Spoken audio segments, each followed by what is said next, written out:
Hello everyone, it's David Praise and welcome back to Neuraspike. And in today's tutorial, I'm going to show you how to install OpenCV in your Linux environment. So I know configuring your own development environment can certainly be a hustle. As I recall about 4 years ago when I was getting started with programming in general and computer vision, and it wasn't an easy task for me, battling with the command lines, package managers, and virtual environment all day long. And all these concepts were quite new to me. And getting anything to work was a huge problem. Like seeing all this information felt quite overwhelming to me until I was able to take charge of the installation. So before proceeding with the installation of OpenCV, there are actually two OpenCV packages that you should be aware of. One which is the OpenCV Python, and this repository includes only the main modules of OpenCV. Trust me when I say you don't want to install this. And secondly, we have OpenCV contrib Python, and this repository contains the main modules and as well as the contrib models, which includes all of OpenCV functionalities required. And this is the library that I strongly recommend that you go ahead and install. Finally, note, you do not want to install both OpenCV and OpenCV contrib Python on the same system or your virtual environment, so pick one. So before you fire up your command line and hit pip install OpenCV contrib Python, you should be aware that there are actually two options when installing OpenCV on your environment using pip. One, which is to directly install it into your system site packages, and secondly, is to create your own virtual environment, which I strongly recommend. And you might ask me, why, David? Why do you recommend that we should create virtual environments? And here's a quick explanation. So I remember a time that I was working on multiple projects which use different versions of scikit-learn. And after completing project one, once I switched to the next project while using the same library, scikit-learn, but the catch was that it was a different version because I had updated my Python packages. So as I returned to the previous project, which I had already completed, and I executed it, I noticed things were crashing. Like I was getting so frustrated that I literally wanted to smack my keyboard, take it up, and break my monitor because I was getting frustrated until I realized that I was just using a more recent version of scikit-learn. So to summarize, the point of virtual environment is to create a semi-isolated place, so only dependency packages and specific versions that your project needs will be installed within that container, and it wouldn't affect other projects. So learn from my mistake, and now let's get started installing OpenCV on our Linux machine. So fire up your terminal and type in the following commands. So the first thing that we need to install is pip. And you might ask, what is pip?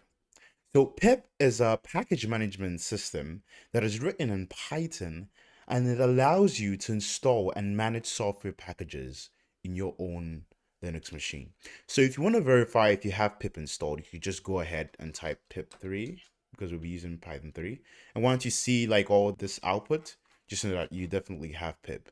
And if you don't have pip installed, just paste all these lines and you'll find a link to all these commands in my blog at neuraspike.com. The link will be down there in the description below. So once you go ahead, you just type in sudo pip3 install get pip. And once you execute that, but I'm not going to execute it because I already have that installed. I'm just going to cancel it.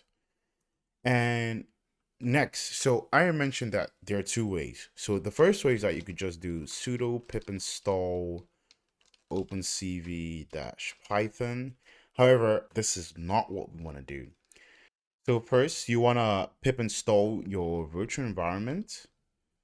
And once that's done, the next you gotta sudo apt install virtual environment. The next you just need to paste this, copy that, paste it over here, copy the next line, and paste it over here, and copy the final line from our blog post and paste it over here.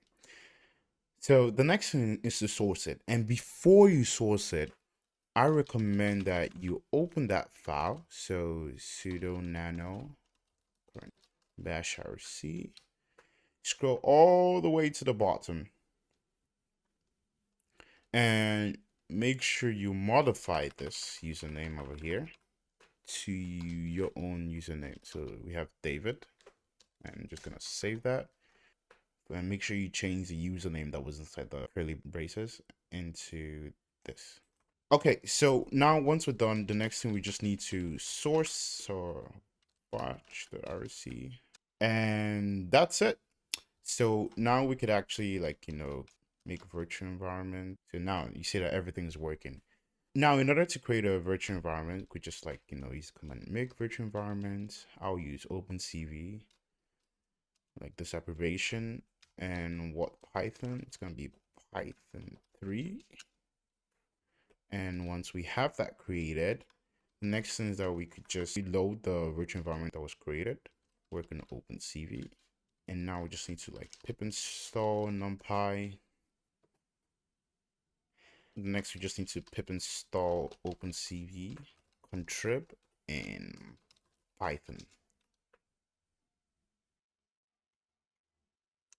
Okay, so once that's done, and well, I just want to say congratulations that OpenCV is actually working. We've successfully, installed it. And we could just, like, check our Python and just, like, import CV, import CV2. And we could just, like, print the version CV2 dot version. Actually, it's double. And yeah, so now you see that we have OpenCV actually installed successfully. So now if you actually want to get out of that virtual environment, you could just use the deactivate command. And if you made a mistake in typing the virtual environment name, just simply use the command remove virtual environment, OP and CB. And that's it, you're done. So if you try to, load it up again, you see that that environment doesn't exist. And you should create it with the make virtual environment OpenCV. Okay, so I've shown you how to install your own virtual environment. So the next thing that we also need to install is PyCharm. So you could easily, like, open your Ubuntu store and just search for, where's the search button? PyCharm, just get that running. And it depends, if you have your license, you could go ahead and install the professional version. Else you could just stick with the community version if you don't want to pay, which is free. So once you have that installed, just go ahead and launch the application. So we've got the terms and conditions, so let's read it carefully.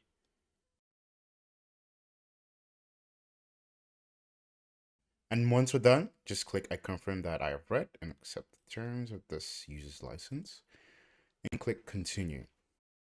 And we'll get this pop-up video. So now we can easily, like, create a new project. Let's give it, like, test OpenCV.